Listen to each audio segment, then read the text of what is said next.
Você está a 1000 metros acima da bela terra abaixo, quando de repente um dos seus companheiros de viagem revela que vai fazer um salto de paraquedas não planejado e pular do balão. O piloto indignado explica que, se ele pular, o balão pode despencar do céu como uma pedra e matar todos a bordo. Essa cena ocorreu de verdade em 2024. Mas espera aí, eles não jogam sacos de areia fora justamente para fazer o balão subir?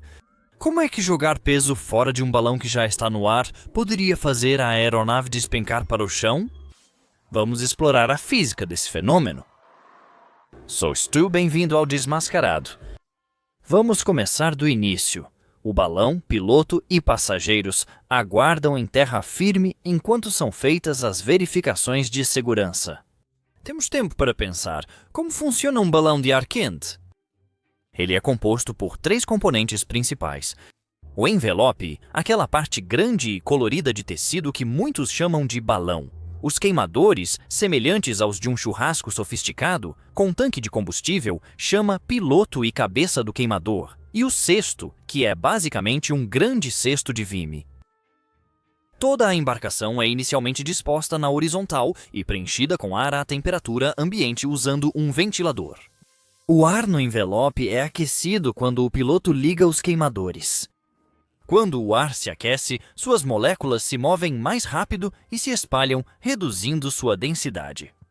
Esse ar mais quente e leve é mais flutuante e sobe em direção ao topo do envelope, enquanto o ar mais frio escapa pela abertura na parte inferior. O envelope se infla.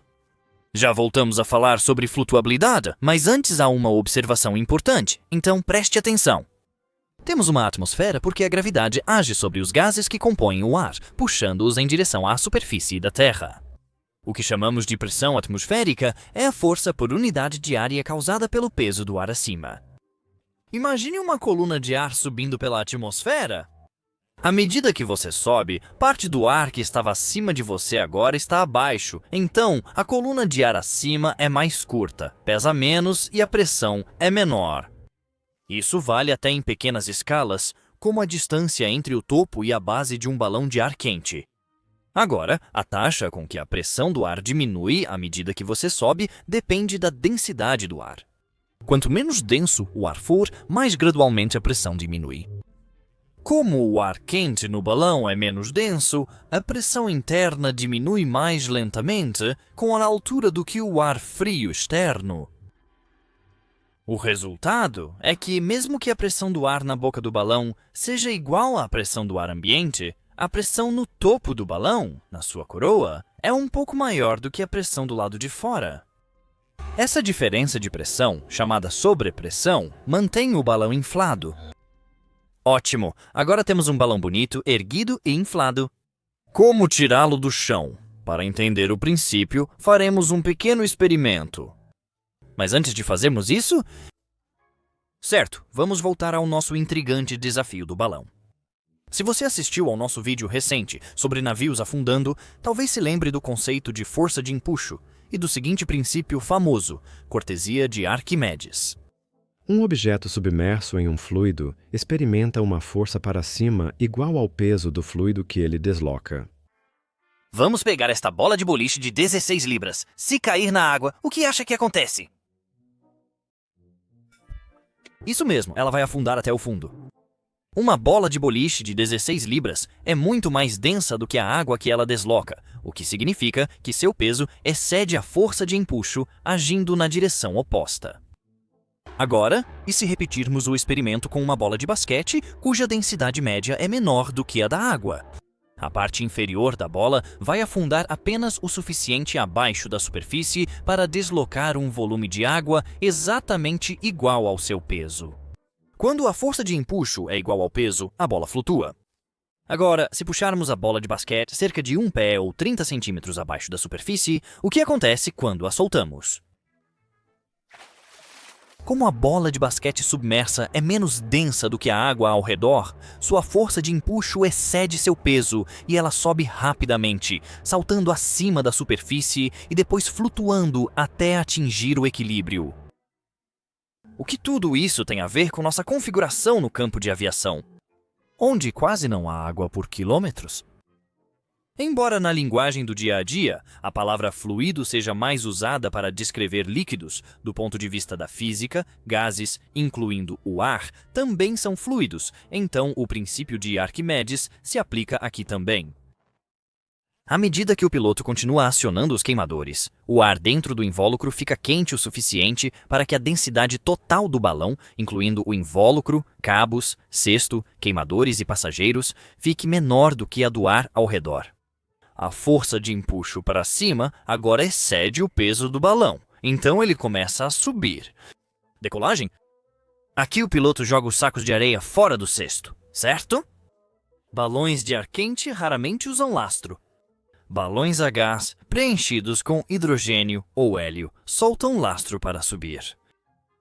Voltando ao nosso balão de ar quente, estamos subindo. Para subir mais rápido, o piloto apenas aciona os queimadores. Então, o que eles fazem quando atingem a altura desejada? Bem, existem duas opções. Opção 1. Você pode parar de aquecer o ar. Com o calor escapando para o ar frio ao redor do envelope, o ar quente no balão esfria e se torna mais denso, diminuindo a flutuabilidade. Isso vai diminuir a taxa de subida do balão até que o equilíbrio seja alcançado, quando a força de empuxo e o peso forem iguais. Se o ar dentro do envelope continuar esfriando, o peso começará a exceder a força de empuxo e o balão vai descer. Opção 2. Isso é útil se você quiser parar sua subida ou começar sua descida mais rapidamente. Para fazer isso, você pode expelir um pouco do ar quente do balão, um processo conhecido como ventilação. No topo, ou coroa do balão, há um buraco, e esse buraco é coberto por dentro por um pedaço de material em forma de disco chamado paraquedas. Juntos, a abertura da coroa e o disco de material que as selas são conhecidos como válvula de paraquedas. O piloto puxa uma corda que puxa o paraquedas para baixo, dentro do envelope, abrindo a válvula e permitindo que o ar quente escape. O ar, ambiente mais frio, é puxado para dentro do envelope pela parte inferior, substituindo o ar quente ventilado e diminuindo a temperatura média do ar no envelope, aumentando assim sua densidade e diminuindo a flutuabilidade do balão. Agora que entendemos como fazer um balão de ar quente subir e, principalmente para o propósito deste vídeo, como fazê-lo descer, é hora de começar a falar sobre paraquedismo. Vamos começar avaliando a questão de forma geral. É possível que alguém faça um salto de paraquedas com segurança a partir de um balão de ar quente? Sim. Não só é possível, como também é algo bastante rotineiro. As pessoas fazem isso sempre, sem consequências negativas. Então, por que o piloto neste vídeo está tão irritado? Existem regras rigorosas sobre quem pode praticar paraquedismo e em quais situações. Sem seguir os procedimentos corretos, o paraquedista coloca o piloto em risco legal. Em segundo lugar, e de forma crucial, o piloto precisa ter o balão totalmente preparado para que alguém possa saltar do cesto. A flutuabilidade de um balão de ar quente depende da diferença entre a força de empuxo para cima e o peso do balão para baixo. Sair de um balão reduz seu peso. Se o balão já estiver subindo, reduzir seu peso o fará subir mais rápido. Como já dissemos, o piloto pode ventilar o balão para liberar um pouco do ar quente. Então, onde está o perigo? Bem, você se lembra da observação importante que mencionamos antes?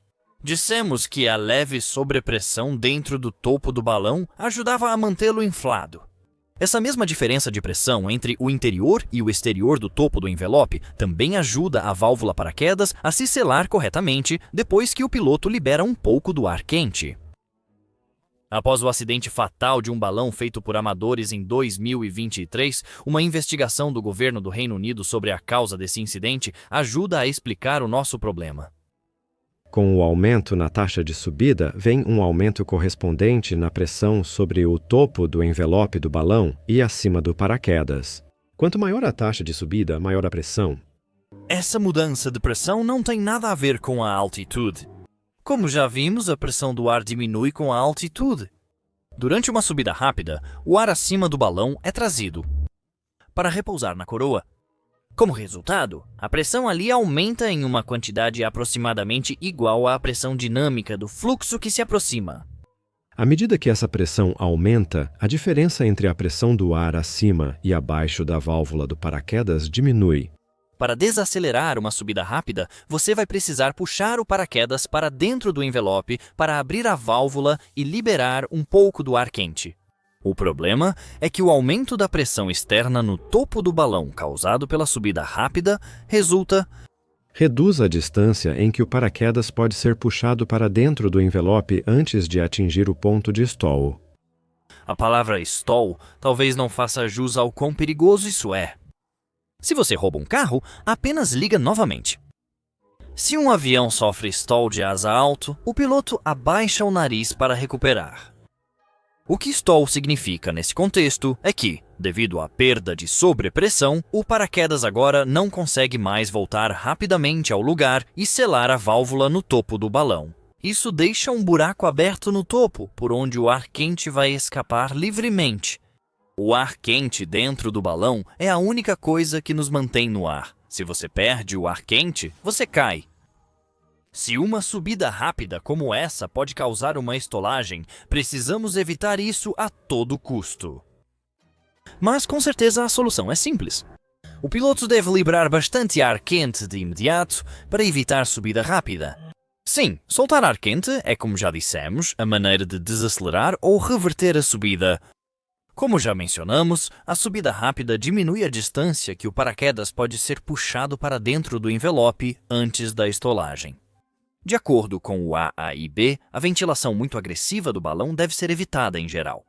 O uso intenso, repetido ou prolongado do paraquedas para ventilar reduz a pressão interna, alonga o envelope e pode causar estolagem. Se o piloto não prestar atenção ao paraquedas, nessa circunstância, o esvaziamento do envelope pode ser rápido, causando uma perda dramática de sustentação. Talvez você se pergunte, por que não ligar os queimadores para lançar mais ar quente no envelope?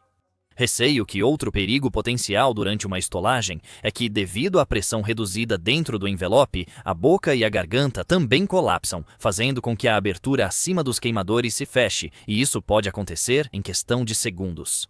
Pilotos que sobreviveram a esse cenário desastroso conseguiram queimar o tecido do envelope, criando uma nova abertura pela qual conseguiram reencher o envelope antes de atingir o solo. A dificuldade dessa abordagem é que todo o envelope do balão, inclusive a boca e a garganta, é feito de material à prova de fogo para evitar combustão.